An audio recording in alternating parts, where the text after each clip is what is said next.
le contrôle de toutes choses ici et que tu puisses te glorifier. Seigneur, tu m'as sauvé et tu m'as appelé et tu m'as envoyé. Tu m'as dit de témoigner aux nations ce que tu as fait pour moi.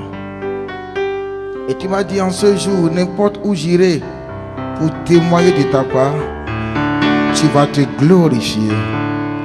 Je te vois déjà glorifié dans cette salle. Tu te glorifies déjà. Tu libères déjà quelqu'un. Tu sauves déjà quelqu'un. Tu as déjà guéri quelqu'un ce matin. Tu as restauré quelqu'un. Tu as ressuscité l'esprit, l'âme, le corps de quelqu'un. Tu l'as déjà fait parce que tu es capable de faire toutes choses. Je vais te bénir de ce que tu l'as fait. Au nom de Jésus, j'ai ainsi prié. Amen. Alléluia. Est-ce qu'on peut acclamer fort ce Seigneur? Amen. Alléluia. Alléluia. Alléluia. Asseyons-nous. Je bénis le nom du Seigneur qui a permis ce matin que je sois là au milieu de vous. Et je remercie le docteur Gadji pour l'invitation. Amen. Je ne pensais pas que je pouvais être là, mais Dieu a voulu que je sois là. Amen. Vous savez, quand Dieu fait de grandes choses pour vous, vous le devez beaucoup. Amen. Donc je dois beaucoup au Seigneur. Je ne me sens pas du tout bien. Je suis très très fatigué. J'étais revenu d'une tournée de l'Europe. Et après cela, on a organisé une semaine de festival. J'étais revenu 2 jours après. On a commencé le festival. On a reçu des étrangers de partout. Et on a fini ce festival le dimanche. Et 2 jours après, j'étais orateur à l'AMG, qui est l'Association internationale des ministères de guérison, avec Papa Kalambiri. Et on a fini cela le dimanche et le lundi, j'ai pris l'avion pour être ici. Je devais prendre la parole hier, mais je ne me sentais pas du tout bien. J'ai dû aller me soigner. Et je crois que ce matin, j'ai la force du Seigneur. Et je me tiens debout par cette force pour pouvoir vous parler de la part du Seigneur. Amen. Alléluia. Que Dieu bénisse tout un chacun de vous. Ce matin, je voudrais apporter le témoignage de ce que Dieu a fait pour moi. Le pasteur Kalambiri m'a dit à Cotonou, il faut que j'apporte ce même témoignage ici. Amen. Et c'est normal que je vous parle directement de ce que Dieu a fait pour moi.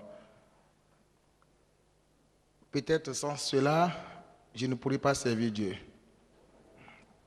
Tout à l'heure, le docteur Gadji a dit que je suis né enfant de pasteur.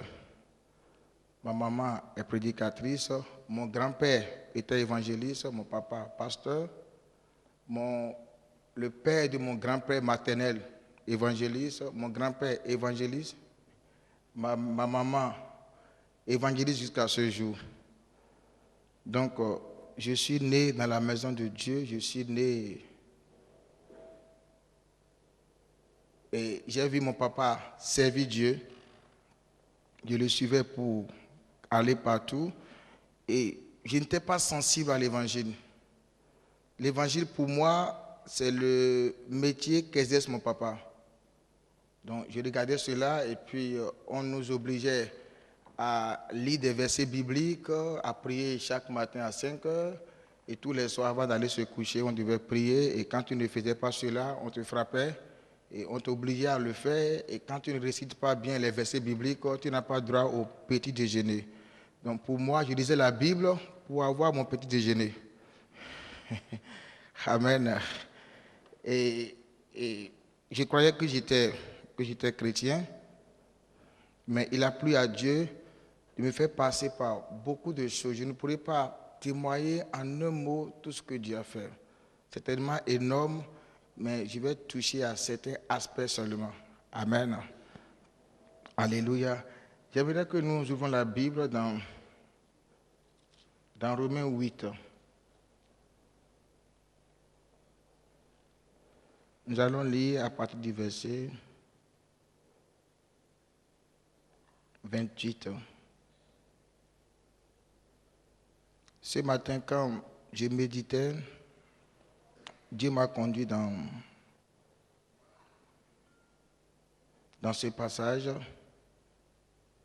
Et quand j'ai lu ce passage, j'ai retrouvé ma vie dans ce passage. Et je crois que la vie de tout un chacun de vous ici ce matin est dans ce passage. Je lis, car, il dit Romains 8 à partir du verset 28.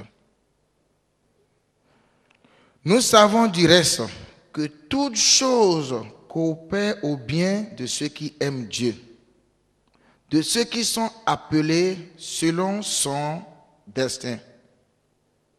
Car ceux qu'il a connus d'avance, il les a aussi prédestinés à être semblables à l'image de son Fils, afin qu'il soit le premier-né d'un grand nombre de frères. Et ceux qu'il a prédestinés, il les a aussi appelés. Et ceux qu'il a appelés, il les a aussi justifiés. Et ceux qu'il a justifiés, il les a aussi glorifiés. Que dirons-nous donc à ce sujet? Si Dieu est pour nous, qui sera contre nous? Regarde quelqu'un et dis-lui, si Dieu est pour toi, qui sera contre toi? Lui qui n'a pas épargné son propre Fils, mais qui l'a livré pour nous tous, comment ne nous donnera-t-il pas aussi tout avec lui par grâce? Qui accusera les élus de Dieu? Dieu est celui qui justifie. Qui les condamnera? Le Christ est celui qui est mort. Bien plus, il est ressuscité. Il est à la droite de Dieu et il intercède pour nous. Qui nous séparera de l'amour de Christ? La tribulation,